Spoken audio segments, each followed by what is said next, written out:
Okay hello everyone, this is Danish Waseem and you are watching me on my YouTube channel Danish academy of mathematics. और इससे पहले हम exercise 2C कर रहे थे जो रिसेंटली वीडियो यानी इससे पहले अपलोड हुई है। तो आई बिलीव मैंने क्वेश्चन 4 तक वो एक्सप्लेन कर दी थी, क्वेश्चन 5 तक। अब बात करते हैं एक्सरसाइज, फिर से मैं आपके सामने लिख देता हूँ 2C क्वेश्चन नंबर 6। वीडियो को ध्यान से देखें, पेपर पेंसिल लेके बैठें, और अगर आपने चैनल को सब्सक्राइब नहीं किया कर लें, ठीक है, ताकि आपको कॉन्टीन्यूस ये इसके मिलते रहे नोटिफिकेशन। तो आहिस्ता आहिस्ता आप खुद एक्सपर्ट हो जाएंगे। तो अभी करते हैं, उन्होंने क्या एवेल्यूएट, एवेल्यूएट का मतलब क्या होता है, वैल्यू निकालना। ठीक है, अब टॉपिक आ गया हमारे पास क्यूब रूट। तो यहाँ पे अब देखें, दो चीज़ें आपको सिखाता हूँ मैं। एक रेडिकल से एक्सपोनेंशियल फॉर्म में लिखना, जैसे हमारे पास आ रहा है क्यूब रूट 27, ये इसकी रेडिकल फॉर्म है, और 27 टू द रेस पावर 1/3 ये इसकी एक्सपोनेंशियल फॉर्म है। तो एक चीज़ तो आपको पता लगे कि रेडिकल फॉर्म से एक्सपोनेंशियल फॉर्म और एक्सपोनेंशियल फॉर्म से रेडिकल फॉर्म में कैसे चेंज किया जाता है, थोड़ा सा मैं आपको और एक्सप्लेन कर देता हूँ। जो चीज़ इस रूट पे हो उसको 1 करके लिखते हैं, ऊपर वाला ऊपर 1 होगा हमेशा, ठीक है, और नीचे ये आ जाएगा। फॉर एग्जांपल आपको क्वेश्चन दिया जाता है 2 रेस पावर 1/4, ठीक है, तो आप इसको अगर रेडिकल फॉर्म में लिखें तो ये आएगा 2 की पावर 4, 2 रेडिकल 4 या फोर्थ रेडिकल, जैसे मर्जी आप इसको बोल दें, फोर्थ रूट भी आप इसको बोल सकते हैं। तो एक चीज़ नहीं आज आपने इसमें ये सीख ली कि रेडिकल से एक्सपोनेंशियल और एक्सपोनेंशियल से रेडिकल में कैसे कन्वर्ट किया जाता है। अब क्यूब रूट है तो आपको, जैसे पिछली मैंने वीडियो में कहा था, स्क्वायर रूट का टेबल याद करें, तो क्यूब रूट का टेबल भी याद करें। वो आप कैसे, इसको फर्स्ट 10 जो है वो आप याद कर लें, ठीक है। लाइक 2 का क्यूब, 1 का क्यूब तो 1 ही होगा, ठीक है। 1 क्यूब इक्वल, इस तरह लिखें इसको, 1 मल्टीप्लाई बाय 1 इक्वल टू 1। आप इसको ऐसे भी लिख सकते हैं कि जो 1 का क्यूब है तो 1 के स्क्वायर को 1 से एक बार फिर मल्टीप्लाई करते हैं। अब 2 का क्यूब है, 2 का स्क्वायर 4 होता है, 4 को एक बार फिर 2 से मल्टीप्लाई करते हैं, लेकिन ये ऐसे होता है, ठीक है, ताकि आप में नंबर सेंस डेवलप हो। तो ये आ गया आपके पास 2 2 4 4 2 8। इसी तरह 3 का क्यूब आप निकालेंगे तो वो 27 आ जाएगा, 4 का क्यूब 64 आ जाएगा, इसी तरह 5 का क्यूब 125 आ जाएगा, 6 का मेरे ख्याल है 512 होता है, इसी तरह सो ऑन, जो भी 6 का मेरा 216 होता है, आई डोंट नो। तो जिस तरह भी आपका याद आ जाएगा, रफ वर्क करके इसको 10 तक लिख लें और याद कर लें तो आपको आसान होगा। तो मैं अब इसको रेज करता हूँ। जैसे हमने लास्ट पढ़ा था कि स्क्वायर और स्क्वायर रूट में मतलब लड़ाई है, झगड़ा है, ये एक दूसरे को कैंसलेशन कर देते हैं, ठीक है। वो कैसे कैंसलेशन करते हैं ये देखें, स्क्वायर रूट है, इधर कोई पावर ना हो तो स्क्वायर रूट, इधर कोई रूट ना लिखा हो मतलब कोई नंबर नहीं लिखा तो ये स्क्वायर रूट है। अब 4 था, 4 को अगर मैं स्क्वायर लिख लूँ, अगर मुझे स्क्वायर का टेबल आता हो तो मुझे पता होगा 4 किसका स्क्वायर है। मैंने स्क्वायर लिख लिया, स्क्वायर और स्क्वायर रूट आपस में कैंसलेशन हो जाएगी। इसी को करने का एक और तरीका भी आपको बताता हूँ।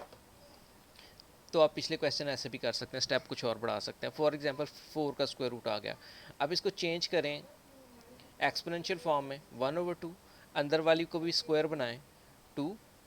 अब बाहर और अंदर वाली पावर्स आपस में मल्टीप्लाई हो जाती हैं, ये लॉ है, ठीक है। लॉ क्या कहता है कि बाहर और अंदर वाली पावर्स आपस में मल्टीप्लाई हो जाएंगी। तो हम क्या करेंगे, 2 की पावर 2 इंटू 1/2, और ये कैंसलेशन हो गई। इसी वजह से हम सीधा सीधा बोलते हैं कि स्क्वायर और स्क्वायर रूट आपस में कैंसिल हो जाते हैं। यहाँ 27 आना था, मैंने 23 लिखा हुआ, चले वॉट एवर जो भी है। अब बात करते हैं क्यूब रूट 27। अब हमें पता है कि स्क्वायर और स्क्वायर रूट कटते हैं, इसी तरह क्यूब और क्यूब रूट भी आपस में कटेंगे। तो हम कोशिश करेंगे कि 27 देखें किसका क्यूब है। तो 27 अगर आपने टेबल सीखा हो तो वो आप अदरवाइज़ की फैक्टराइजेशन भी कर सकते हैं, अगर ना पता लगे आपको। 27 को लिखें यहाँ पे, आपके लिए आसान कर देता हूँ, ठीक है। तो ये 3 के टेबल से होगा, 3 9 ज़ार, 3 3 ज़ार और 3 1 ज़ार, तो ये 3 का क्यूब होता है। यहाँ पे आ गया 3 का क्यूब, क्यूब और क्यूब रूट लॉ के अकॉर्डिंग कैंसिल हो जाता है, तो आपके पास आंसर 3 आ जाता है, ठीक है। इसी तरह आपको इसको एक्सपोनेंशियल में भी चेंज कर सकते हैं, मतलब 27 क्यूब रूट, तो आप इसको चेंज करें, हमें पता है ये 3 का क्यूब होता है और इसको हम एक्सपोनेंशियल फॉर्म में ऐसे लिखेंगे। अब बाहर और अंदर वाली पावर को मल्टीप्लाई करें आपस में, 1/3 कट गया, आपके पास 3 आंसर फिर आ गया। और ये किसकी पावर कितनी बनेगी वो आपको मैंने पहले बता दिया है, ठीक है। अगर ये आपको फिर भी पावर बनानी ना आए तो पहले चैप्टर की वीडियोस देखें। यूनिट 1 में जब हम प्राइम फैक्टराइजेशन करते तो हम ऐसे ही काम करते थे उससे भी, ठीक है। तो स्क्वायर और स्क्वायर रूट उसमें भी बहुत लिए गए। अब हमारे पास आ गया क्यूब रूट 8। तो मैं आपके लिए वैसे ही कर रहा हूँ जैसे मैंने, अब मैं सपोज करता हूँ मुझे पता ही नहीं कि ये किसका क्यूब है, वैसे ये 2 का है, हम 8 ले लेते हैं, इवन नंबर है, 2 से डिवाइड होगा, 2 4 ज़ार 8, 2 2 ज़ार और 2 1 ज़ार। लेकिन मेरा तजर्बा ये कहता है कि अगर आप लर्न करें मतलब क्यूब रूट का भी टेबल 10 तक, तो वो आपको काफ़ी फ़ायदा हो जाता है। अब ये आ गया हमारे पास 2 का क्यूब, और ये क्यूब रूट लिखना नहीं भूलें, ठीक है, और छोटा लिखें, ठीक है। अब ये और ये कैंसिल हो जाएगा, आपके पास आ जाएगा 2 आंसर। आप चाहे इसको ऐसे कर लें, चाहे दूसरी तरह कर लें, एक्सपोनेंशियल फॉर्म में चेंज करके कर लें। अब आ गई हमारे पास 27 और पावर आ गई हमारे पास -3। 27 नहीं है, 64 है, क्वेश्चन इन्होंने गलत लिखा हुआ, 64 की पावर -3। अब हम इसको पहले एक्सपोनेंशियल में चेंज करेंगे, इसको चेंज करना लाजिम है, 1/3 माइनस।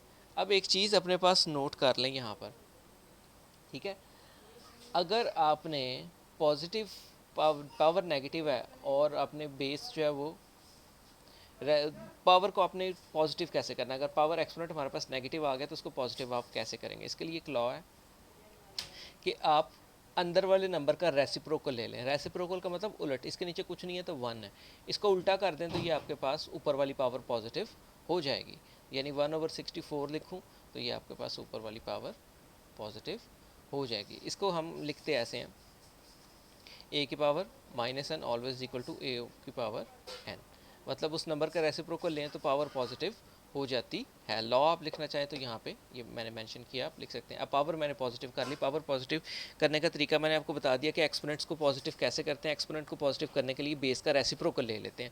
मैं कुछ एग्जांपल्स आपके लिए और कर देता हूँ ताकि थोड़ा सा और आपको समझ आ जाए, तो मैं इस क्वेश्चन को थोड़ा यहाँ वाइंड अप करता हूँ और कुछ एग्जाम्पल आपके लिए इस टॉपिक के ऊपर और कर देता हूँ। सपोज 2/7 की पावर -3 है, 1/, ना भी हो, 1/3 -3 है, तो हम इसको पॉजिटिव करेंगे तो 7/2 की पावर 3 हो जाएगी। देखिए मैंने अंदर वाले नंबर का रेसिप्रोकल लिया, रेसिप्रोकल का मतलब डिनोमिनेटर को न्यूमरेटर और न्यूमरेटर को डिनोमिनेटर में चेंज किया। अगर डिनोमिनेटर ना हो तो जिस नंबर में डिनोमिनेटर नहीं होता उसका डिनोमिनेटर हमेशा 1 होता है। तो ये दो चीज़ें आपकी समझ में आ गई। अब इसी तरह हमारे पास 64 की पावर -3 थी, इसको पॉजिटिव करेंगे, 64 लिखना है, ठीक है, दिमाग बहुत तेज़ चलता है मेरा। -1/3 आ गया हमारे पास, क्योंकि जो भी रूट होता है उसको 1 ओवर करके लिखते हैं। अब 64 का अगर हम रेसिप्रोकल लें, इसके नीचे कुछ नहीं तो 1 है, 1 ऊपर चला जाएगा, ये नीचे आ जाएगा, ये आ गई 1/3। आप ऐसा ना करें तो फिर भी आप लास्ट के ऊपर भी इसको रेसिप्रोकल लेके जो आंसर आए आप चेंज कर सकते हैं।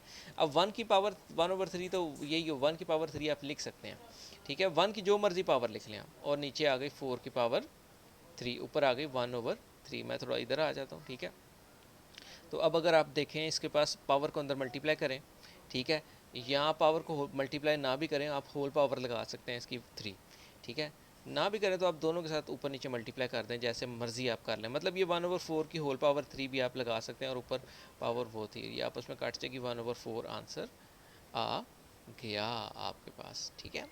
ये इसमें सीन है, और यही काम आप एक्सपोनेंट में चेंज किए बगैर भी कर सकते थे। मतलब अगर आप बेस का जो अंदर रेडिकेंड है, ठीक है, जो नंबर अंदर होता है उसको रेडिकेंड बोलते हैं, उसका रेसिप्रोकल लें तो रेडिकल जो है, ये रेडिकल है, ये रेडिकेंड है, ये जो रेडिकल है ये रेडिकेंड है, इसका अगर हम रेसिप्रोकल लें तो ये पॉजिटिव हो जाएगा रेडिकल, ठीक है। तो रेडिकल को पॉजिटिव करने के लिए भी जो रेडिकेंड है उसका आपने लेना होता है। मैं फिर आपके लिए मेंशन कर दूं, इसको रेडिकेंड बोलते हैं और इसको रेडिकल बोलते हैं, ठीक है। स्पेल अगर गलत हुए तो ठीक कर लीजिएगा, रेडिकेंड और रेडिकल आप सर्च करें, आपको इजीली मिल जाएंगे, क्योंकि पता नहीं किस किताब में मैंने ये पढ़ा, तो ये इस पे तो स्पेलिंग नहीं लिखे।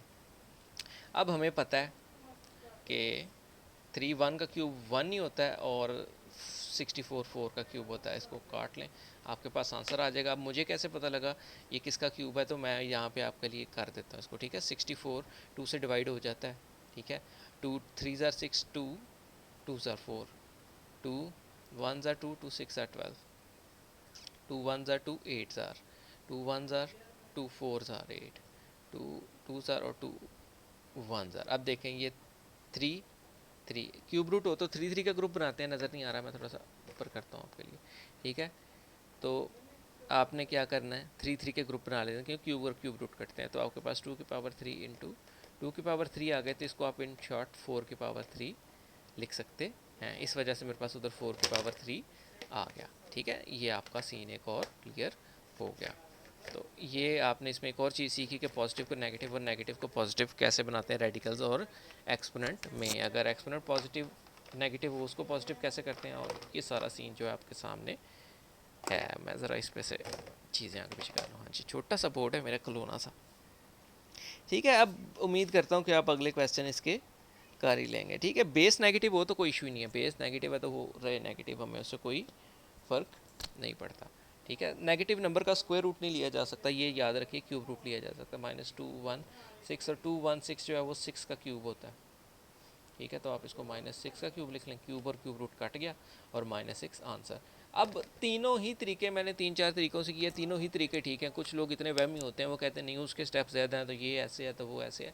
मैथमेटिक्स में प्रॉब्लम सॉल्व करनी होती है, जिसको जैसे आसान लगे वो सॉल्व कर सकता है। बस ये है कि जो ज़रूरी स्टेप्स हैं वो ज़रूर होने चाहिए, ये नहीं कि रट्टा मारा हुआ आपने और आप उसको कर दें। तो ये क्वेश्चन आपका क्वेश्चन नंबर जो था 6 हो गया। अब मैं करता हूँ क्वेश्चन नंबर 7, लेकिन नेक्स्ट वीडियो में।